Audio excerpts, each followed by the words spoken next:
Professor Nageswararao గారిపై అనేక కేసులు బుక్ చేస్తున్నారు ఎఫ్ఐఆర్లని విన్నాను. అసలు ఏంటి సబ్జెక్టు?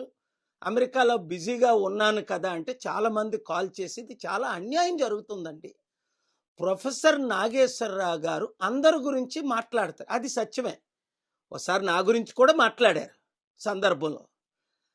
ఇప్పుడు వారు మాట్లాడింది ఏటని నేను క్లియర్గా విన్నాను. అందులో నాకేమైతే తప్పు కనిపించలేదు. అయినప్పటికీ ఒత్తిడి చేసినందువల్ల ఆయన మాటలు విత్డ్రా చేసుకున్నారట.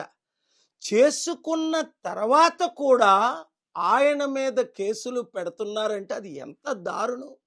అంటే ప్రజాస్వామ్యంలో ఇంకెవరు మాట్లాడకూడదా ఎవరి గురించి? మరి అలాగైతే చట్టాలు ఎందుకు? ఫ్రీడమ్ ఆఫ్ స్పీచ్ ఆర్టికల్ 19 ఎందుకు? కనుక చంద్రబాబు నాయుడు గారు, మీకు బాగా తెలుసు, నేను అనేక సార్లు అమిత్ షా గారిని కలిసినప్పుడు మీ అందరి సబ్జెక్టులు మాట్లాడుకున్నాం.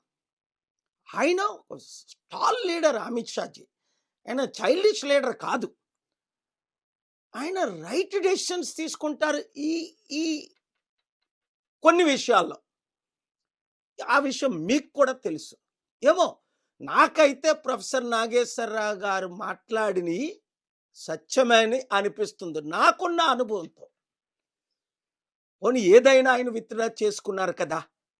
ఆ తరువాత మీరు ఒక ఫాదర్ ఫిగర్, ఆల్మోస్ట్ 80 years ఏజ్లో ఈ యంగ్ పొలిటీషియన్స్ లాగా మీరు బిహేవ్ చేస్తే మరి మీకు జగన్మోహన్ రెడ్డికి ఉన్న తేడా ఏంటి? మీరు అందరికీ బుద్ధి చెప్పాలి. ఒకటి గుర్తించుకోండి, ఫాదర్ ఫిగర్గా మీరు ఉన్నంత వరకు మీకు కొంత క్రెడిబిలిటీ ఉంటుంది. ఇలాంటి చిల్లర రాజకీయాల్లో ఎవరైనా మాట్లాడితే నాలుగు కోసేస్తాం అని మీరు కూడా దిగజారిపోతే అది మీకు నష్టం, మీ పార్టీకి నష్టం. నాలాంటి పెద్దవారి ద్వారా మీరు అనవసరంగా కొన్ని ఇష్యూలు మీరు ఫేస్ చేయవలసి ఉంటుంది.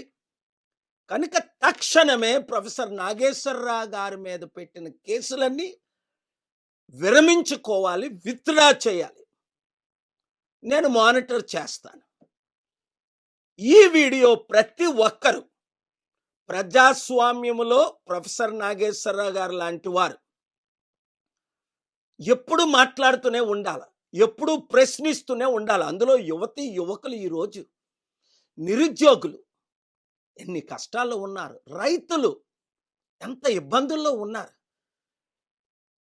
ఇచ్చిన వాగ్దానాలు నెరవేర్చలేదని రాజకీయ నాయకులు వారి కొడుకులకైతే లక్షలు, కోట్లు, 100,000 కోట్లు ఆదాయం.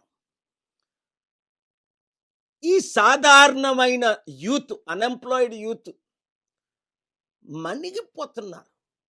కోట్ల మంది నిరుద్యోగులు.